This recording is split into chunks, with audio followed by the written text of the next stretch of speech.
Hello po mga kababayan, kamusta po kayo? Sana po nasa maayos po kayong kalagayan. Ang inyong lingkod po, si Kamanong po ay nagbabalik po muli at tayo po ay magsama-sama magkomentuhan dito po sa Tambayan mga kabayan. Mag-umpisa na po tayo.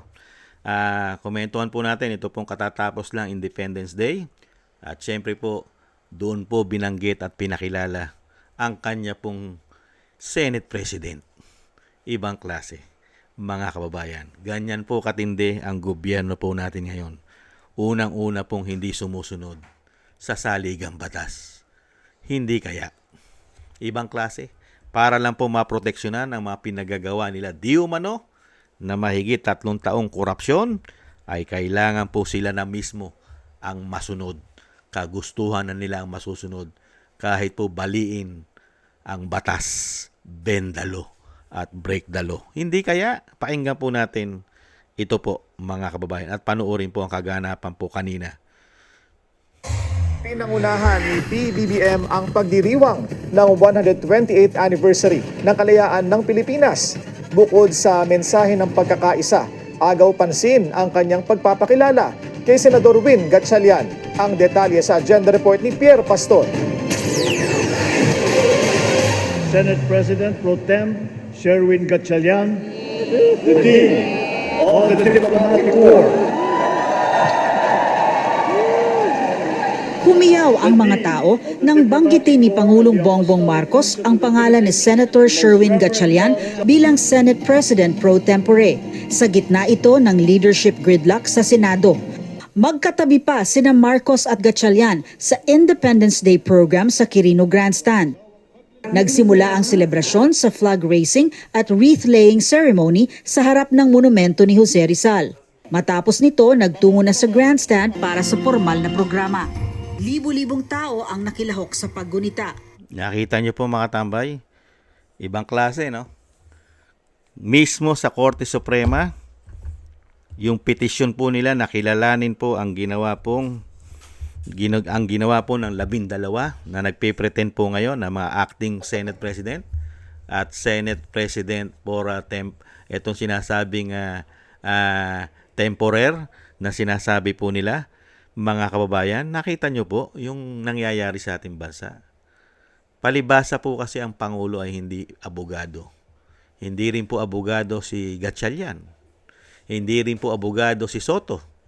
At marami po sa kanila hindi abogado. Si Soto, kahit po yung matandang Lacson, hindi po abogado. Si Ejercito, JB, si Bam Aquino, si Risa Hontiveros, halos hindi po sila abogado. Si Subiri, ang abogado lang po sa kanila na sa 12, halos 2 lang po yata. Hindi po ba si Escudero na lumipat na sinasabing Judas? At syempre po matagal na pong kain suka di umano yung asawa po ng isang artista na tinatawag na kain suka na gustong hukayin ang matandang Marcos at tanggalin sa libingan ng mga bayani, si Kiko. Hindi kaya? Nakita nyo po. Tapos sa harap ka sa maraming tao, milyong-milyong tao, at kasama pa ang ating mga kababayang OFW, sasabihin mo Independence Day? Kung ikaw mismo hindi ka kumikilala ng Independence Day, hindi mo kinikilala ang pagiging independent ng Senado, di po ba? Ang Senado po ay independent. Hindi mo hawak yan sa leeg. Hindi yan hawak ng executive. Pero bakit ikaw ang nagpupumilit kung sino ang gusto mong kilalanin na Senate President? Ibang klase ka. Samantalang dapat di po ba ang isang Pangulo ay isang ehemplo lalo-lalo po sa batas? Hindi po ba dapat ang isang Pangulo ay sumusunod sa proseso ng batas? Pero sa pagkakataong ito, sa kasaysayan ng ating bansa, meron pong Pangulo na sanay po na mag-bending the law, breaking the law, bend the law. Napakarami pong pagkakataon na hindi po sinusunod ang batas at ang ating konstitusyon. Ang sinusunod po ay pangsariling interes, protection lamang nila. Alam naman po ni Gatchalian na malabo pa ngayon sa panahon ngayon na siya po ay maging Senate President. Di po ba? Wala pa silang 13. Pero pagdating po sa Pangulo ng Pilipinas na tinatawag kong bangag na kanya ate, kinikilala niya na. Kinikilala niya na. Nakita niyo po, Pangulo ng bansa, ganyan ang kanyang style. Ganyan. Tapos sasabihin mo sa mga Pilipino, sumunod tayo sa batas. Sasabihin mo sa mga Pilipino, meron tayong batas. Kailangan tayo sumunod sa batas. Pero mismo siya, hindi sumusunod sa batas at sa proseso ng batas. Tapos palakpakan pa sila. Palakpakan pa. Lahat ng nakikinabang, lahat na nabibiyayaan, lahat ng napapaboran, lahat ng nadideliveran ng malita. Palakpakan! Di umano. Masaya sila. Kasi gusto nilang hawakan ng buong gobyerno pati institusyon.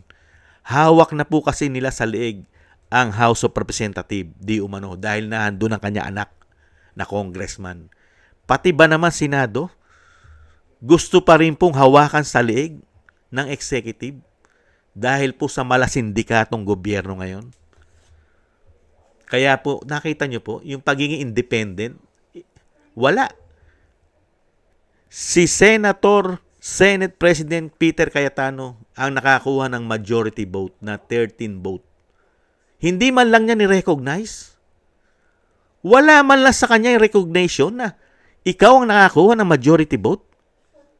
Kahit man lang kaplastikan, plastic na pakiipagtungo, hindi mo magawa. Bakit?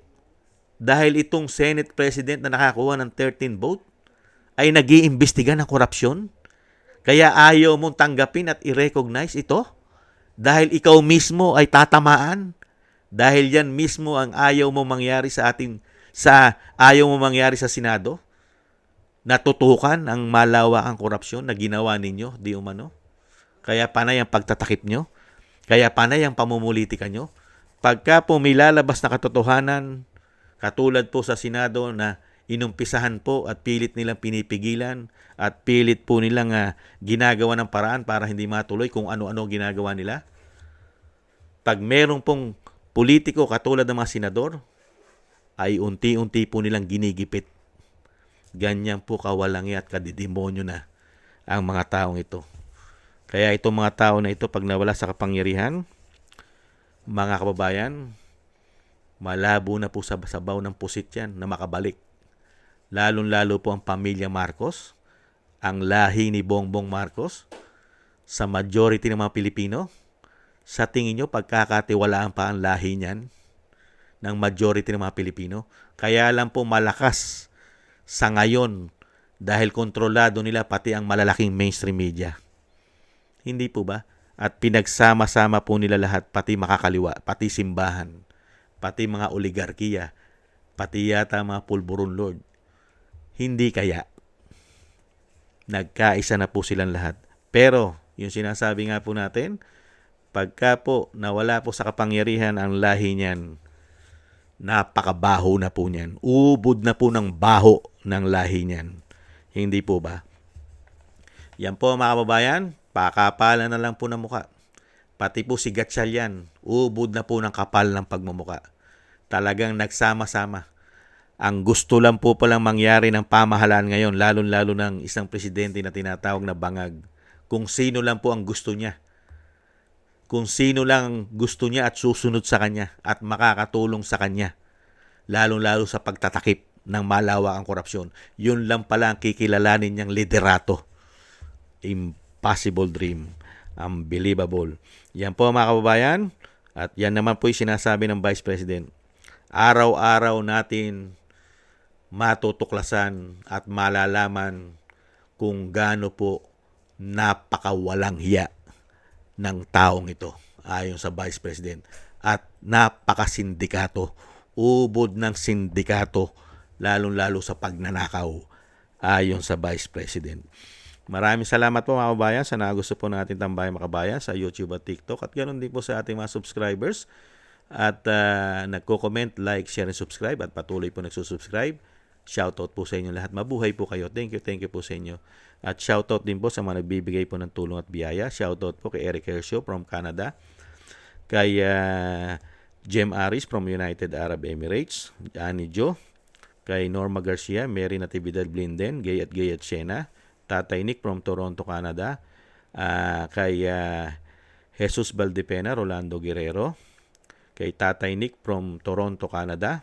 Nabanggit na po natin. Kay Mila Yi. Kay Felipe Shapno from Texas, USA. Rolando Timbol from Alberta, Canada. Melchorita Espinosa from Orlando, Florida, USA. Arthur Estraniero from USA. Randy Crispino from Pasig. Mika Legaspi. Tessie Mantilla from Kuwait. Frank Zamora from California, USA.